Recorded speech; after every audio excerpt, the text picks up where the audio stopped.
Venus is in its own sign dignity in the second half of Libra, and this is really where it becomes very confident in its social abilities. But the energy here is not as pure and raw as in Mula Trikona dignity. When Venus is in its own dignity, then it becomes more socially flexible. And this also is what allows Venus here to bring people together more effortlessly, because it can adapt more to people, to places, to circumstances. Now, Venus, of course, is still going to value fairness and harmony, but it might also focus more on just being charming and attractive and on external appearances, right? So there's more of a priority on pleasing others over experiencing that perfect social interaction with a deep emotional connection. In Taurus, Venus shifts away from the social energy of Libra and becomes a bit more earthy and indulgent. Right? Taurus represents pleasure, beauty, and the physical comforts of this world, and those take priority in Taurus. And so Venus in Taurus really finds a lot of joy in the physical world, right? In luxury, in enjoying delicious food, getting immersed in all sorts of art, enjoying beautiful music, and of course also enjoying the body itself. And so for Venus and Taurus, the enjoyments of this world are guaranteed.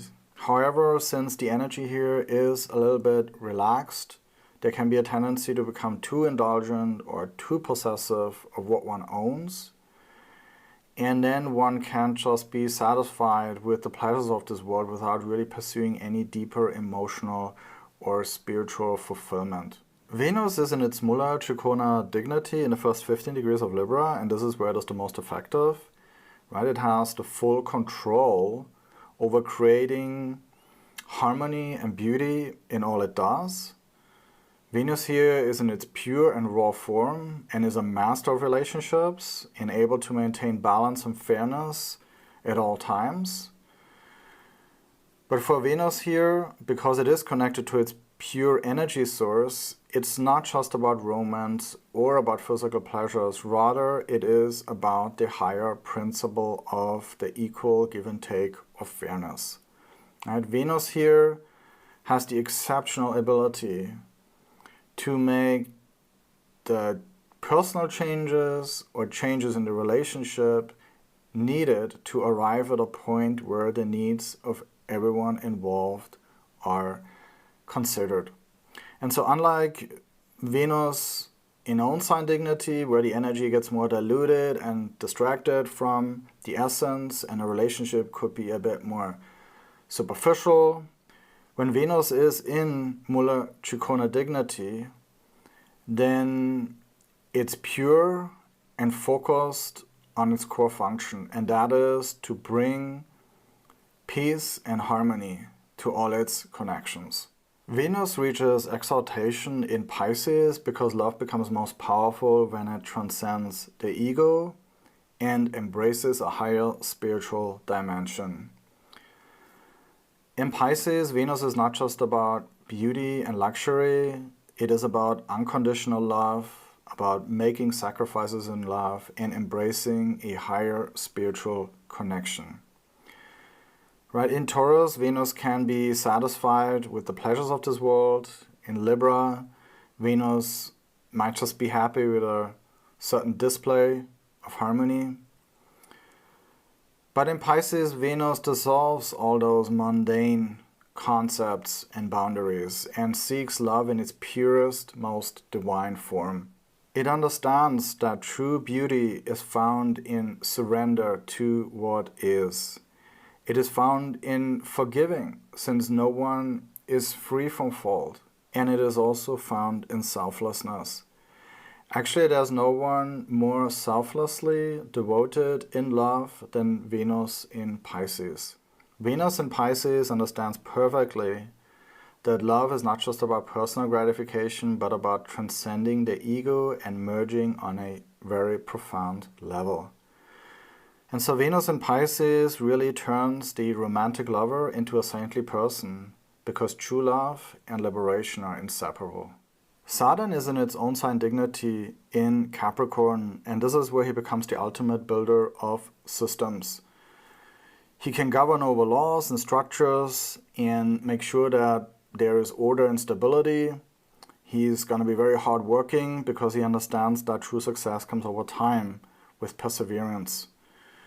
However, Saturn can also be overly rigid and possibly unforgiving, because it might enforce rules without really considering people and their needs and circumstances. And so Saturn here is a strict but certainly effective leader who can maintain order and security here. But his focus on control can cause him to overlook the emotional needs of others, and most likely also his own as well. And so he might become too formal and too concerned with maintaining authority than cultivating deeper, more meaningful connections. Now, Saturn in Capricorn is the energy that builds and maintains structure and tradition.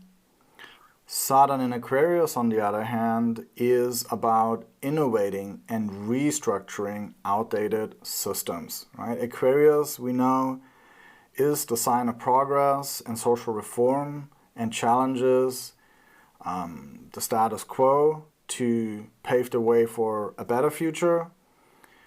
And so Capricorn is the sign that is dedicated to building and preserving structures, while Aquarius questions them and wants to overhaul them. Now, Saturn in Aquarius is deeply concerned with society because it deeply understands the condition of a society. It has that exceptional intellect to grasp societal trends, to identify its flaws, but also foresee the developments in the future. Now, Saturn is in its own sign in Aquarius, and so the energy here gets diluted. And this means for Saturn that he can become a bit too detached and impractical. And even though he has all these brilliant ideas of how society could be better, he can struggle to implement them effectively in the real world. Now, in the first 20 degrees in Aquarius, this is when Saturn is in its Mula Trikona dignity and his efficiency is at its peak. And this means that he can combine his discipline with his ideals perfectly. Right? Unlike in the last 10 degrees of Aquarius, where Saturn can become too impersonal and too theoretical, when it is in Mula Trikona dignity, he maintains the full control, the full autonomy over his power to reshape old structures. Right? Saturn here can ensure that his reforms are both innovative and long-lasting. And so this is really where Saturn becomes a master strategist, an innovative thinker who understands both past and future and knows how to bridge them. And when Saturn is in Mula Trikona dignity, he is of course still idealistic, but now he is also practical and he knows how to implement solutions that are realistic and built to last. Saturn is exalted in Libra because power and control must be guided by fairness and respect. In Libra, this is where Saturn can go beyond mere structure and the rule of law and apply justice in a fair and compassionate way. He can exert his authority and make judgments, but he does so with wisdom and consideration.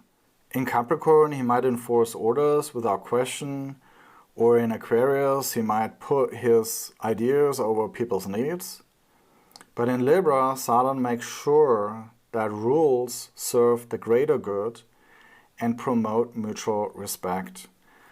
And so Saturn here is the wise and fair judge who understands that authority must be balanced with consideration, but also with accountability, right? Saturn here holds himself accountable and expects honesty from others in return. And so it is in Libra where Saturn's governance is really optimized, because he is able to make sure that orders and restrictions are applied with kindness and a genuine respect for others.